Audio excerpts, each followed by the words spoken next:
Good morning, my YouTube viewers. It is Crystal here. I'm here because I wanted to give you another video, and this video is going to be on Kaggle Playground Competition Season 4, Episode 12. And I believe it is Season 4 anyway. Basically, what it is, it's a linear regression model where you have to predict on insurance premiums. And so I worked on this last night because I was late getting to it. It's almost the end of the month, and I still hadn't gotten to the playground competition because I was busy working on Bayesian statistics, and I wanted to finish this Bayesian statistics video before I started working on the playground competition, which is what I did. And so it's just a week before the end of the month, and I finally got around to it. So I did it last night, and I only did it with the statsmodels linear regression. And one thing that I could have done to make it more interesting would have been to analyze the training set, because it had lots of interesting information in it. But I didn't have the time to do it, and I suppose I could have analyzed it this morning, but I have other things that I need to do. But if that's what you want to do, if you want to take the data set the program that I've written and just expand upon it to analyze the training data, well, that would be good for you to analyze that. So we're going to start out. We did this on Kaggle, the Kaggle Jupyter Notebook, and it's stored in the Kaggle website. And so we're going to start out with the problem statement, which is to predict on the value of insurance premiums. Then the next thing that we're going to have to do is we have to import the libraries that we're going to use in the program to get the program to run. So we're going to import NumPy to perform numerical computations, pandas to create data sets, data frames, and manipulate the data, process the data. We're going to import OS to go into the operating system. We're going to import SciPy to perform scientific computations. We're going to import sklearn to provide machine learning functionality.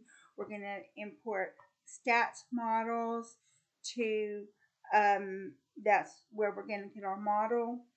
We're going to import Matplotlib to visualize the data, and Seaborn to statistically visualize the data. And so after we have imported our libraries, what we're going to do is we're going to use OS to retrieve the files used in the competition. So the files that we're going to retrieve and have retrieved in the competition are train test and sample submission. And after we have retrieved the files, then what we're going to do is we're going to use pandas to read the files and convert them to data frames. So train is going to be with the train CSV file, test is going to be with the test CSV file, and submission is going to be with the sample submission CSV file. And what I wanted to do was I wanted to view all columns, so I used pandas to view all columns, and it's pd.set option display.max columns, none.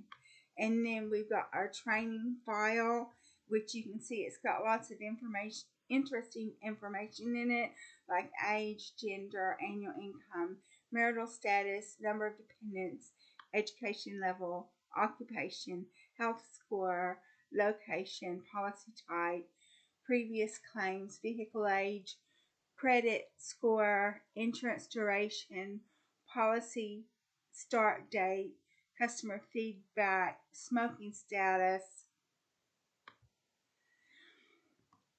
exercise frequency, monthly type, and premium amount.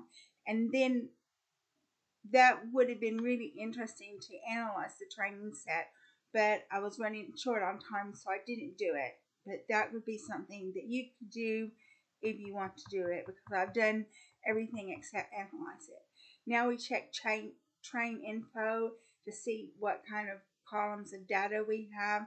So we've got integers, floats, and objects. So that's going to be a lot that we're going to have to work with.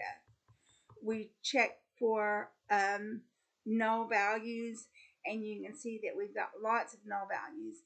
And previously I dropped all the null values, and it was like less than 400,000 rows of data when I dropped all the null values. So it was a lot to drop. Then this is our test file. I know it says train, but it's the test file. And the test file is in the same format as the train file, except that it doesn't have the insurance premium on it. And let's see. If I had the time, I could go through and delete all of the null values in the training set and see if that improves the noise, the error in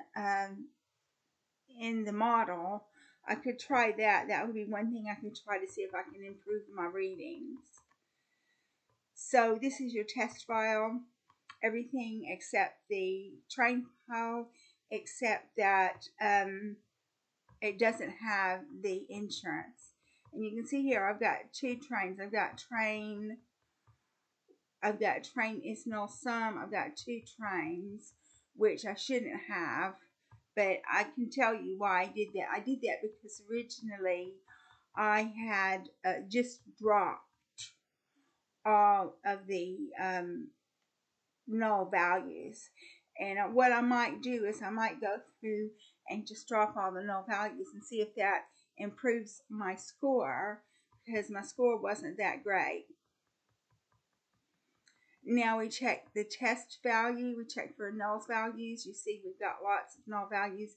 That has to be imputed. You can't drop those because Kaggle wants the number of rows in the train file to be the same as the number of rows in the submission file. So what you have to do is you have to impute all of those null values. And then we check our submission file. So you've got your ID number and your premium amount. Now we're going to impute all of the missing values in the train and the test set. And then what I could do to see if I can improve my score is just impute the values in the test set and drop all the values in the train set and see if that improves the score. You never know, it just might. So now I've imputed the null values in the train test and the test set, so now we no longer have any null values.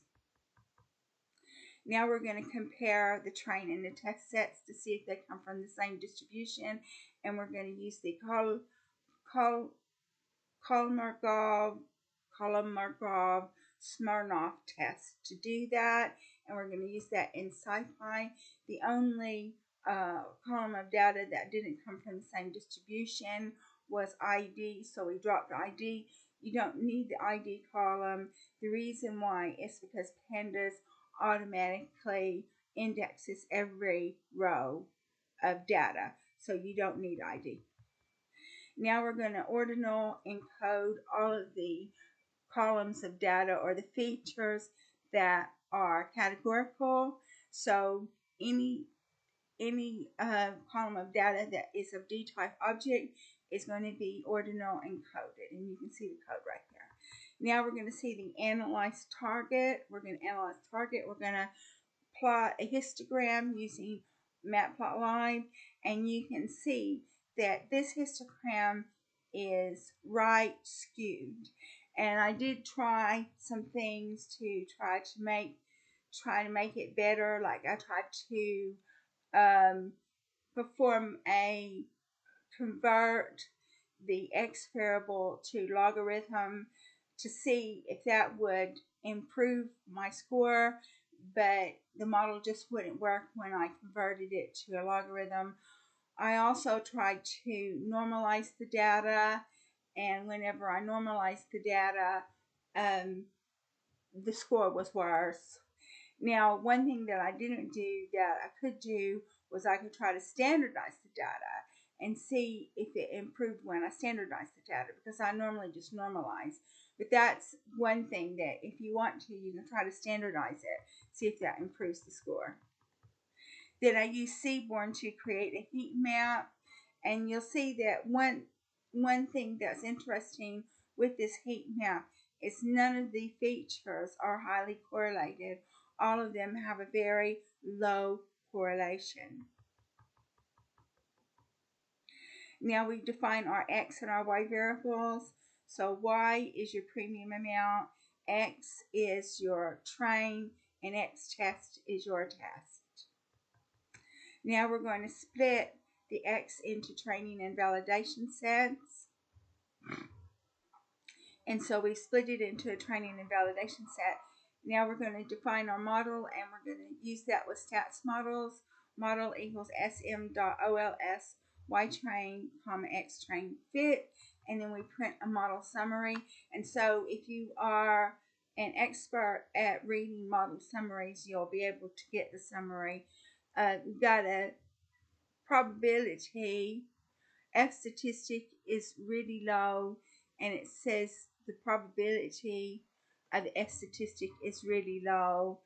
You got a p-value. Your p-value is 0, so it gives you a p-value of 0. So this is what we get. And then there is something called statsmodels formulas that you can use, but there were too many columns of data for me to use statsmodels formula. And I think statsmodels formula may very well have been better. You never know. Probably would have been better. Okay, so now what I do is I want to get the residuals. And so that's something that you can do with statsmodels. So we've got the residuals, and then we perform the QQ plot of the residuals. And you can see that the residuals are sort of on the 45-degree line, which they should be on the 45-degree line, but you do have some outliers as well. Now we're going to predict on the validation set. So we've got ypred equals model.predict xval. So you've got your ypred. And now what has happened is that Kaggle said that they wanted to use RMSLE. That's a root mean squared logarithm error.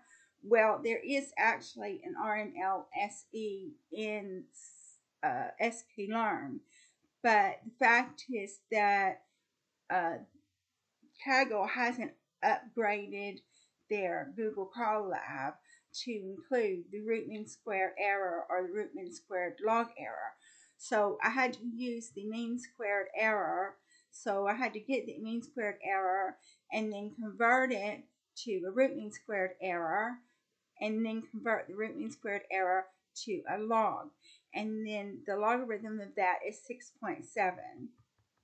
So now what we're going to do is we're going to plot the predictions on the regression line, and you can see it doesn't look very good, not good at all, but I just had to do it. And whenever I tried to normalize the data, the value was even worse than it is now. And then after we got our predictions, we predict on X test. Pred equals model.predict X test pred. And then so we do submission, premium amount equals pred. Submission.toCSV is submission.csv, index equals false. Submission equals PD read CSV, and then it's submission.